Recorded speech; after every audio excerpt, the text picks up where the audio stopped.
The silence of New Thessalonica. New Thessalonica was not a military world. It was a cradle of green valleys, domed cities, and slow sunsets that painted the sky in soft oranges and purples.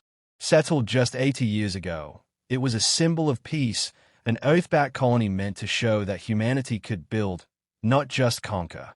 Its people were artists, teachers, hydro-engineers, and farmers. At the edge of the Theta Persea sector, it had no major defenses. Why would it? It had no enemies. The last conflict had ended 2 generations ago, and humanity had signed treaties with every known species in its half of the galaxy. So when the orbital scanners detected 10 unknown vessels entering high orbit without IFF codes, there was confusion, but not fear. Governor Elaine Marin was in the middle of an education board meeting when she received the alert. Unidentified vessels approaching. Her AI assistant announced calmly. No response to hails. Non-standard drive signatures. She excused herself quietly, not wanting to alarm the rest of the staff. Her boots clicked on the marble floor of the council chamber as she strode toward the command room. By the time she arrived, the first shot had already been fired. A blinding flash lit up the primary view screen. A kinetic rod strike from orbit, erasing Habitat District 4 in an instant. No warning. No declaration. Just annihilation. Who are they? She barked, her voice shaking. Drive patterns match the Thal'Zor Imperium. A technician responded, pale with disbelief. But we're not at war with them. The screen lit up with red. One by one, other habitats vanished. Civilian shuttles attempting to flee were vaporized mid-launch. Communications went dark as relays were targeted. Marin tried one last transmission to Earth, bypassing local relays. This is Governor Marin of New Thessalonica. We are under unprovoked attack. Thal'Zor ships, orbital bombardment. No survivors. Please, don't let this go unanswered. That was the last message Earth ever received from the colony. At Earth's orbital command, the message arrived 8 hours later, bouncing through encrypted channels and damaged relays. It played on loop across emergency networks, across military terminals, and finally across the unified Earth Council chamber. The footage was brief. Fire raining from the sky, screaming in the background, the governor's face lit only by flickering emergency lights. And then static. General Adrienne Vox, Supreme Commander of Earth's Defense Forces, stood without a word as the final signal cut. President Arjundel leaned forward, both hands gripping the edge of the table. Confirmation. Yes, sir, Vox replied. Deep space telemetry verifies full loss of colony. 6.2 million registered citizens presumed dead. No Thal'Zor communication. No demands. Just eradication. Why? Someone asked, almost in a whisper. Because they could, Vox said coldly. Or they thought we wouldn't respond. Silence filled the chamber. Then a single question was spoken. Not by the president, not by a general, but by an aide in the corner of the room. What do we do now? President Dell stood, slowly. The weariness in his face was gone. Something colder had taken its place. We do what humanity has always done, he said. We make it clear that the stars will not forget today. He turned to Vox. You'll have full authority. Every resource. Every fleet. No oversight. Make them understand what they've done. Vox nodded once. Understood, sir. Across Earth, the public was told the truth. The loss of the colony. The unprovoked genocide. The unrepentant silence from the Thal'Zor. Billions watched, fists clenched, eyes burning. And across every broadcast channel, one phrase echoed. There will be no negotiations. There will be no survivors. War Council Earth. The room beneath the Atlantic Ocean was silent.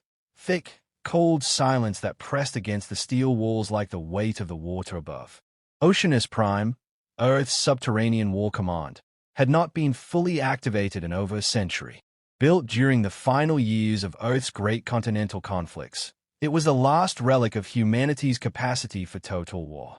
Until now, it had been sealed, silent, unnecessary. Now it thrummed with life. 32 military leaders sat around the circular war table.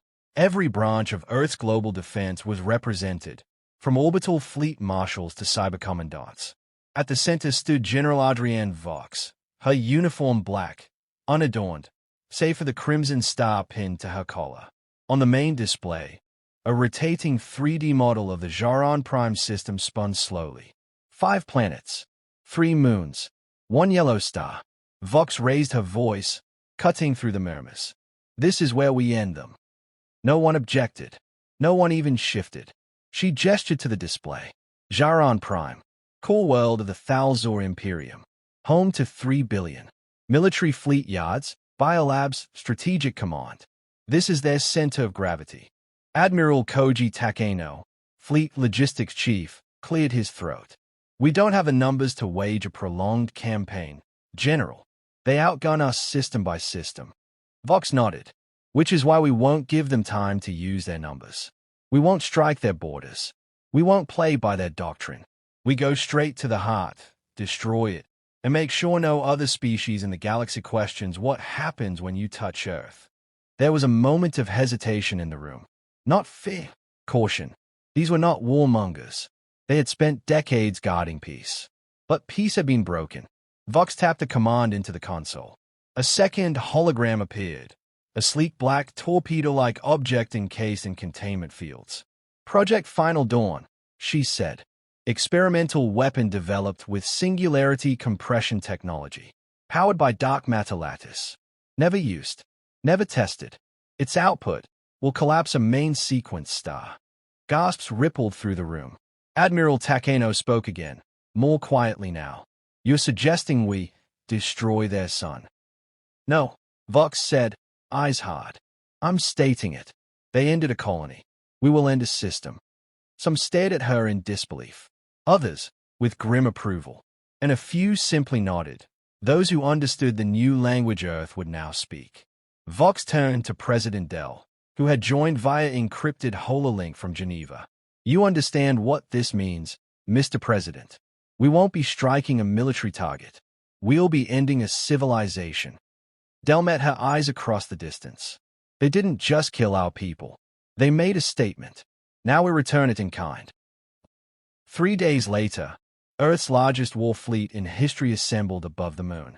32 capital ships, 100 support cruisers, drone hives, sensor frigates, and carriers bristling with kinetic lances. At the center of it all, the ESS Hammer of Silence, flagship of General Vox, and the vessel carrying the Singularity payload. Earth's population watched the launch as a planetary broadcast. Some in tears, some in rage, some in silence. The last ship to depart bore a single transmission painted on its side in a dozen alien languages. This is what happens when you slaughter the innocent. In the outer rim of the Milky Way, near the Athenian Reach, several species received intelligence updates. Humans were mobilizing, but they weren't deploying for war. They were deploying for eradication. On Dareth Prime, the Vernic ambassador deleted his plans to renegotiate trade rights with Earth. On Selkaris, the Council of Nine ordered a cessation of all border surveillance of Terran space. The galaxy had always seen humans as ambitious, curious, and volatile, but never united like this. Never unified in their fury. Now, they watched Earth rise like a clenched fist, and they felt the tremor in the stars. The fleet jumped at 0300 hours UTC, leaving behind a world in mourning. Vox stood on the command deck of the Hammer of Silence, watching the swirl of hyperspace ahead, arms folded behind her back. Estimated arrival at Jaron Prime. 3 days, her AI officer reported. She didn't respond. Her mind was not on the journey. It was on the message she would send when the fleet emerged in orbit. The words already formed in her mind, hard and unrelenting. This is for New Thessalonica. We remember, and we answer. Jaron Prime burns. The Hammer of Silence exited hyperspace with the precision of a blade. Around it, 32 Terran warships emerged into real space, forming a silent wall before the glowing heart of the Jaron Prime system. 5 planets, 3 moons, 1 star, and zero expectation that death had come calling. General Adrienne Vox stood motionless on the command deck, her face lit by the soft blue of tactical overlays. Behind her, officers worked quickly, efficiently, with grim focus. They all knew what today was. This wasn't war. This was history. Fleet-wide transmission, she ordered. The comms officer nodded. Live across all known Thal'Zor frequencies. Vox stepped forward. Her voice was cold steel. To the Thal'Zor Imperium. This is General Adrienne Vox, Supreme Commander of Earth's Unified Defense Forces. Your attack on New Thessalonica was not an act of war. It was the extermination of 6 million civilians. We offered no threat. We gave no insult. You drew first blood. Now we erase you. No terms. No surrender. This is your judgment. The message ended. No reply came. The Thal'Zor system defense grid flickered to life seconds later. Too slow. Their arrogance had left them unready. Orbital platforms spun up. Fighters launched from shipyards. Planetary shields surged to full power. But Earth had not come to fight. Earth had come to end. Engage planetary defenses, Vox ordered. The fleet opened fire. Kinetic slugs the size of skyscrapers dropped at near light speed. Orbital relays shattered. Shipyards folded inward.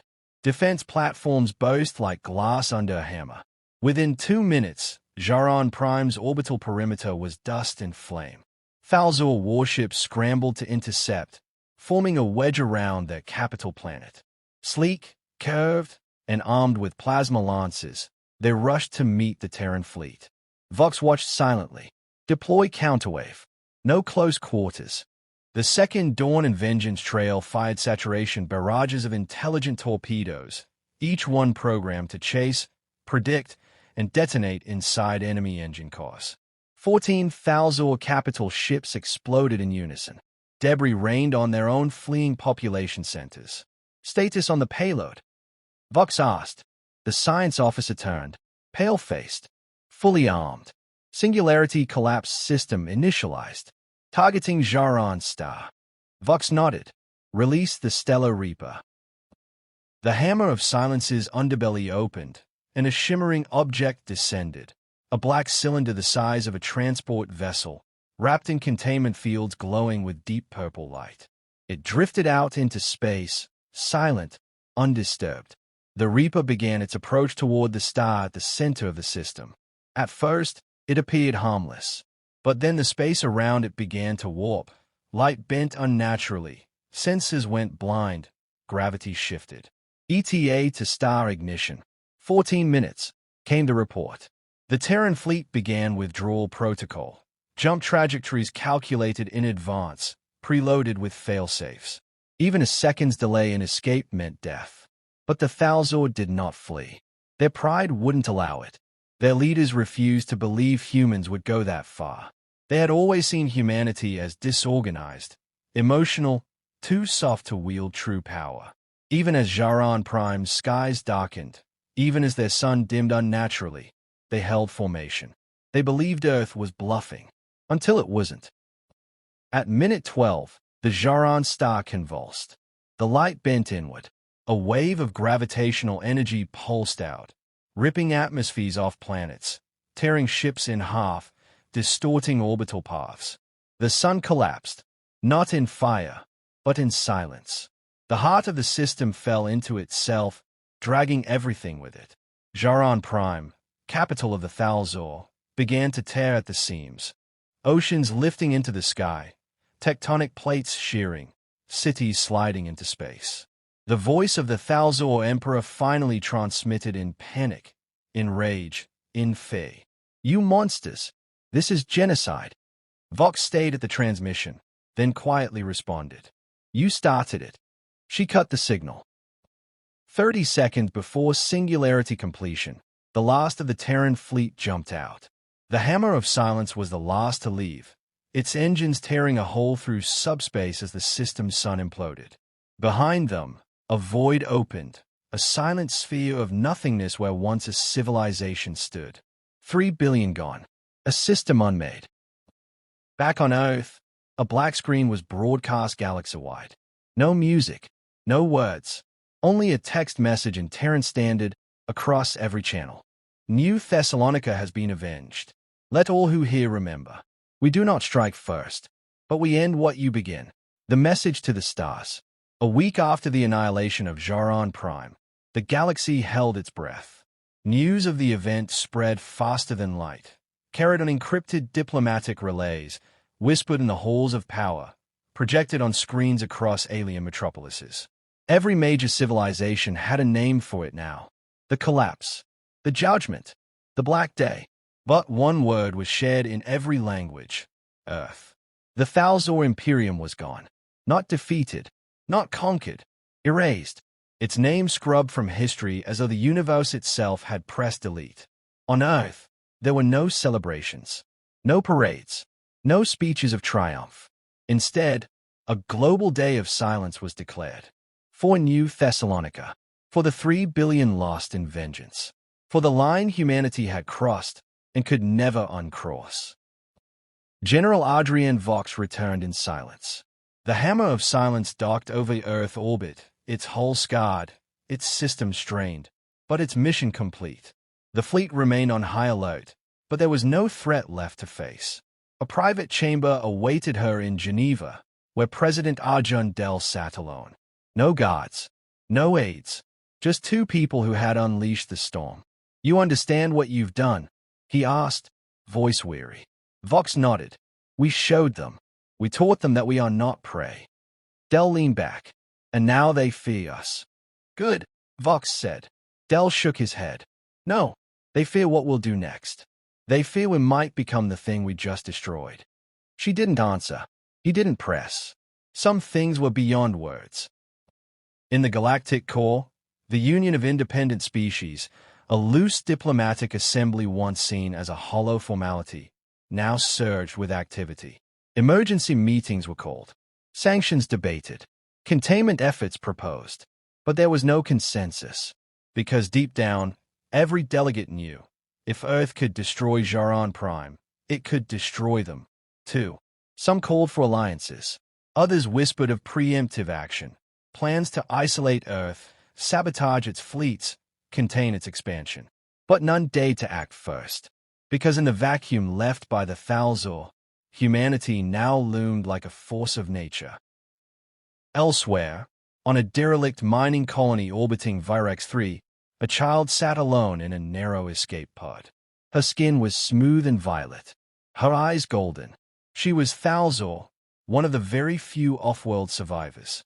Her family had sent her away days before the collapse, unaware they were sending her into exile. She watched the holographic feed replay again and again. Earth's message, cold and final. "We do not strike first, but we end what you begin." The child did not cry. She stayed, unblinking. And then, softly, she whispered, "We won't forget." Back on Earth, Vox walked alone through the memorial garden of Thessalonica, built in under 5 days on a hill outside Buenos Aires. A forest of white spires, one for every 1,000 lives lost. Children laid flowers. Veterans stood in silence. A father read names aloud from a glowing panel, voice cracking. Vox said nothing. She simply stood there, uniform crisp, eyes fixed on the sky. An officer approached from behind. "General, word from the Orion Pact worlds. They are offering a formal alliance." Vox didn't turn. "Of course they are. They've seen the fire now. Should we accept it?" Vox let the question hang in the air. "Finally," she replied, "we didn't burn a star for alliances. We did it so no one would ever think they could do it again." Then she turned and walked away. A month passed.